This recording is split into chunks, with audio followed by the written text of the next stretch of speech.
A continuation of our recovery series, so I'll link in the description to the previous videos that we've already done. This is number 3. We're comparing the strap to the kinetic rope, both testing it and comparing it, as well as doing a demonstration of those. Also, thanks to PPD Performance for loaning us the gear to make the videos possible. As you can see, there's a promo code. If you hit them up, they'll provide you with a discount if you provide them the promo code. So make sure you use that when you can. They have lots of other gear other than just recovery gear, all forward driving stuff.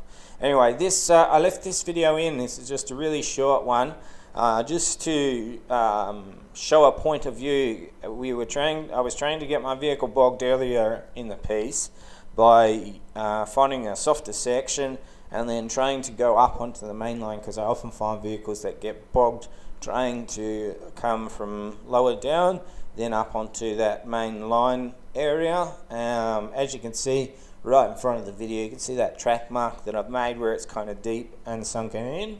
I've slowed down then to try and get up to the top line to deliberately try and bog the car, and then continue to even though I normally wouldn't do it, continuing to drive the vehicle up and sinking it in further. I did this on multiple occasions previously as a way of seeing if we could recover in that position, but it just every single time, once I put it into 4 low and reverse backwards down the same track line, I always managed to get out of that position. So we ended up skipping that idea and just trying to get it bogged on the flat. So I thought I'd leave this in so I could then make mention of it, just in case you end up in a scenario where you're trying to do the same. If you don't make it up, put it into 4 low and then reverse backwards. Use gravity to your advantage and then come down your same line. And if needed, as you can see, or it's very hard to see, but I actually deflate my tyres slightly a little bit more, because as I reversed back I didn't actually take the same line I normally did. And as I went to move off, I noticed that she wasn't going as easy as it normally does, because I had pumped it. I didn't deflate it as much as I did after inflating it to get us bogged. So I had to deflate it a little bit more so that it was an easier drive. So that's what's going on right now. It's just me deflating them slightly a little bit more so that I was able to move out of that soft section much easier. And it gives you a good example of how a little bit of tire pressure change makes a massive difference.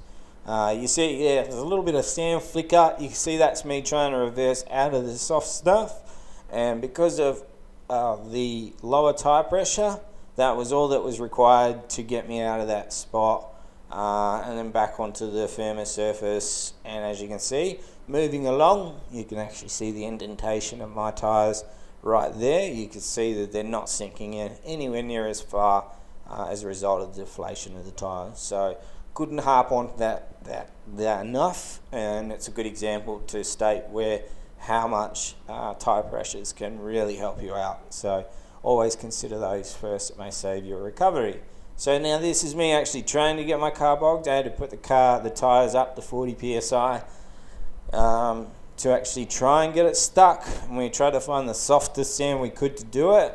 And this is me churning it up. I normally would not do this. This is not normal practice. I would not continue to accelerate when I'm not going anywhere, but it's for the video sake purposes. So just so you understand, this is not a normal scenario. If I found that was occurring, I would stop and get out and assess. So it's just for the video sake, so please understand that that's what's going on there. This is just showing you how far we sunk this car in, and that's the strap we're starting off with first. It's the Ironman's Snatch strap. It's the 8,000 kilo one. This is the camera we set up from further back so you can view the whole procedure, and then we do close-ups so you can watch everything in full view, and give me the opportunity to also mention bits and pieces here and there. Now in this example we are using just one weighted blanket. There are obviously opinions around about weighted blankets and how many you should use and in what scenarios.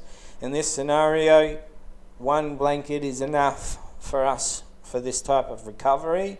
Some people say 2, some people say 3. It really does depend upon the circumstances and so forth. So just keep that in mind if you're looking at this video and you're going, I think you should be using 2. Just understand scenario dictates different scenarios. And if I was recovering someone who didn't have rated, I'd definitely be using more than 1, but this scenario does not call for that. For using winching and another form of recovery, I'd be using 2, but you know, scenarios call for that. And all of this information is sourced. So if you've got any comments or anything you'd like to add, make sure you can provide that information so we can verify that before we change our video with that information. So I just wanted to make sure we clarify those points for you. All this is done in accordance with how it should be done properly.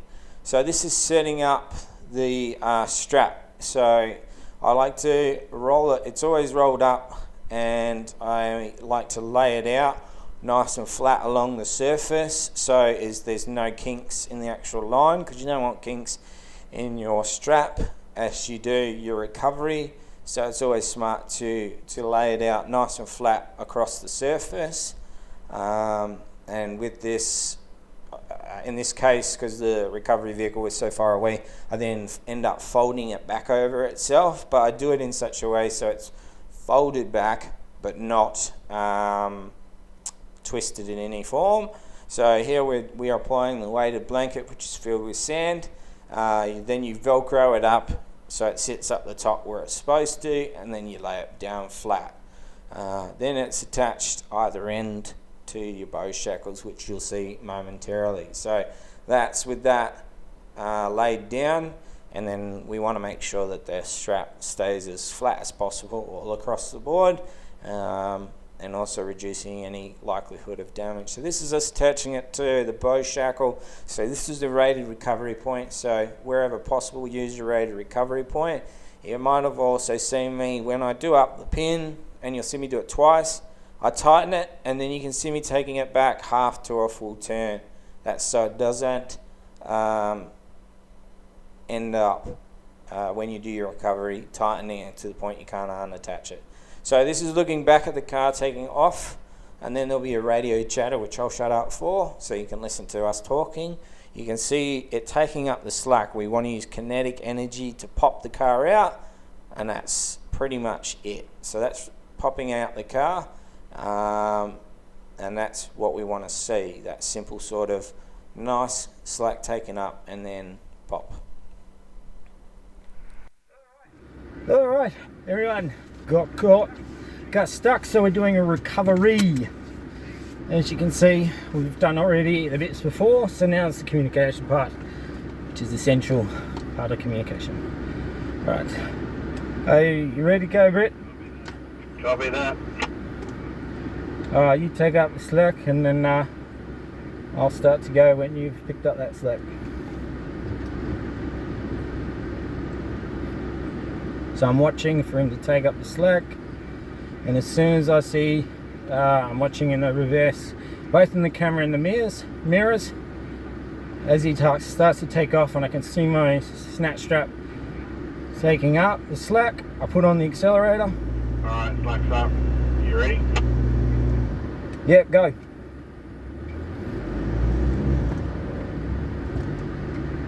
Alright, we're out.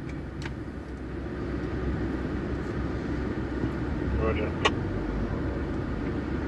I just went a little bit back just to loosen that slack, that was all.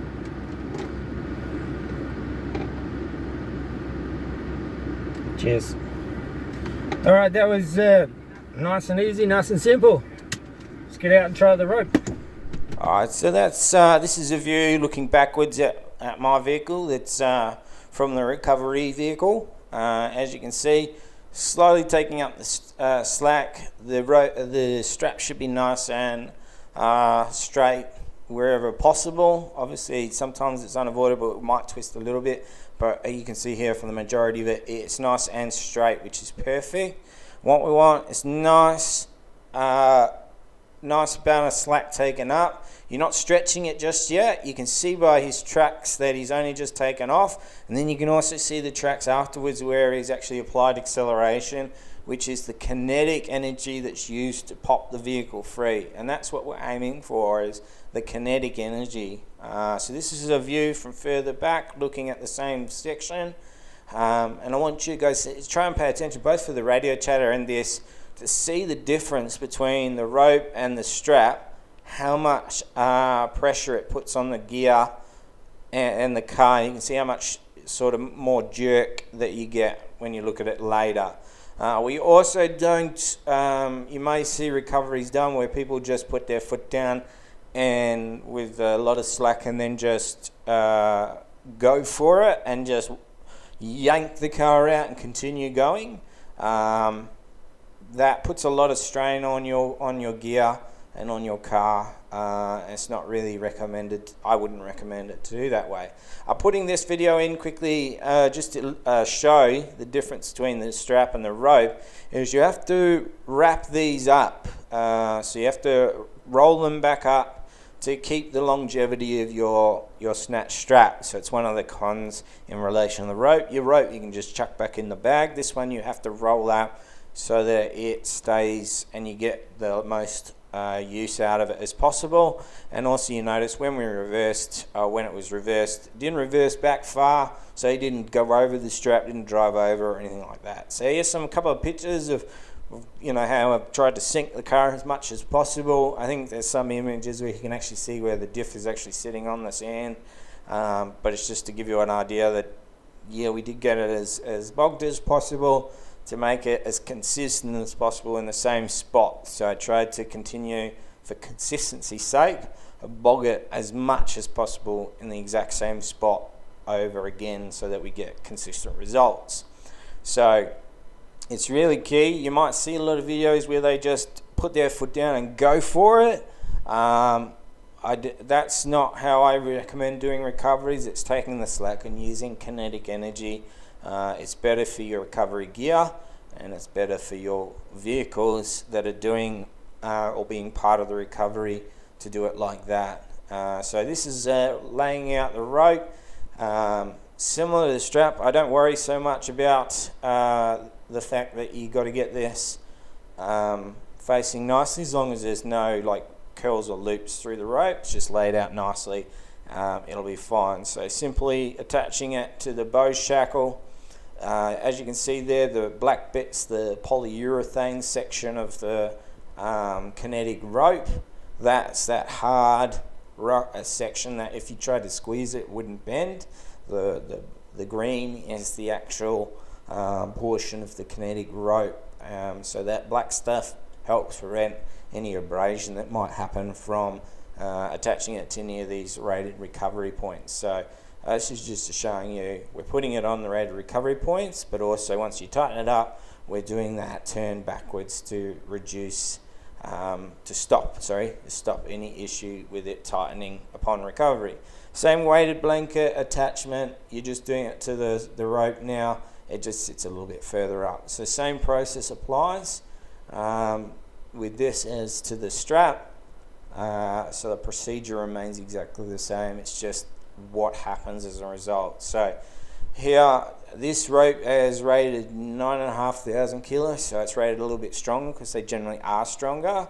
You can see he's taking up the slack now, and once the slack's been picked up, what we're wanting to do, as I mentioned, is accelerate it to the slacks there, then apply acceleration to get the kinetic rope to stretch. And once the stretch has reached its maximum, it then releases that kinetic energy, which then pops the vehicle out. Right, here we go again, guys.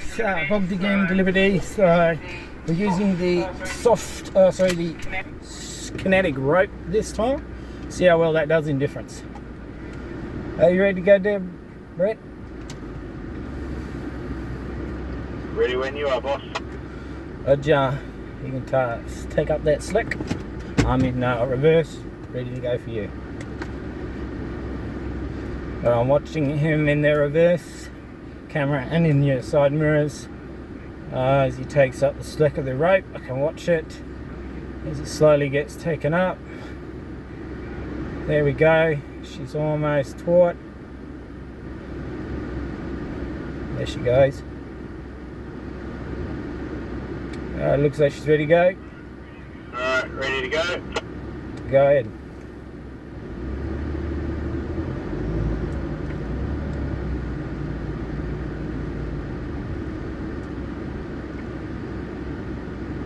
Oh, nice. You can definitely feel the difference there. Yeah, it's just smooth. It's just smooth out. That's nice.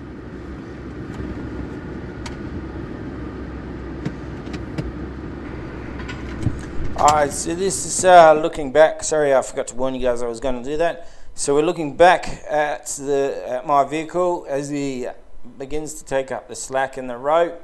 You can see obviously the tread is he's not applying a lot of power yet until the slack's been taken up. Remember, it's all kinetic energy. That's what we're relying on.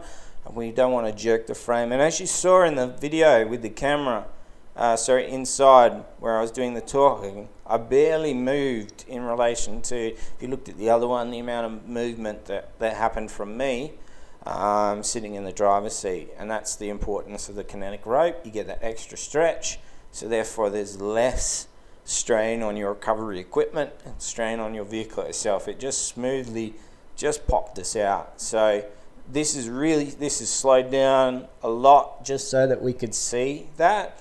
And you can see how he's accelerated because there's churning of the sand as he accelerates out to apply the kinetic energy to the rope, and then obviously backs it off slightly so that we can actually undo the ropes, but not too far that we reverse over it. So now we're looking at the overview of the camera, slowed down a little bit so you can watch the whole process and see how smooth it is in comparison to the strap when you snap it out. So in my personal opinion, as you watch this, I'll just briefly continue on because you don't have much left. I think that for its value, I think it's great. They're worth it for the less effect it has on your recovery equipment and on the strain of the vehicle. How easy it is for it to then pop out without that same sort of jerk or strain, which is not what you want to be putting your framing your vehicle through, especially if you do quite a few recoveries or having to help people out a lot. You want nice smooth recoveries like this and no massive jerk actions that happen. So that's nice and smooth pop out from that. And this is really slowed down. I think this is like 0.3 speed of real time. So you can see all it is a little bit of kinetic energy, and I only apply a little bit of the reverse once he's taken up the slack and applied that kinetic energy, just to give it that little bit of extra help. So in my opinion, I think they're worth having in your equipment. I have a Snatch strap as a backup for which we'll be looking at part 4, where you look at recovering vehicles that don't have rated recovery points. So that'll be our next video.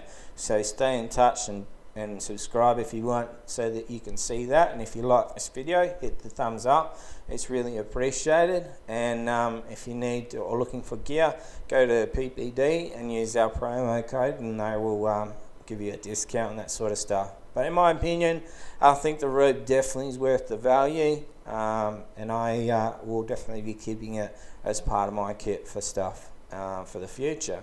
So I hope you found that helpful, and I thank you very much for listening in and bearing with us through that. And thanks again, guys. Cheers, and I'll catch you on the next video.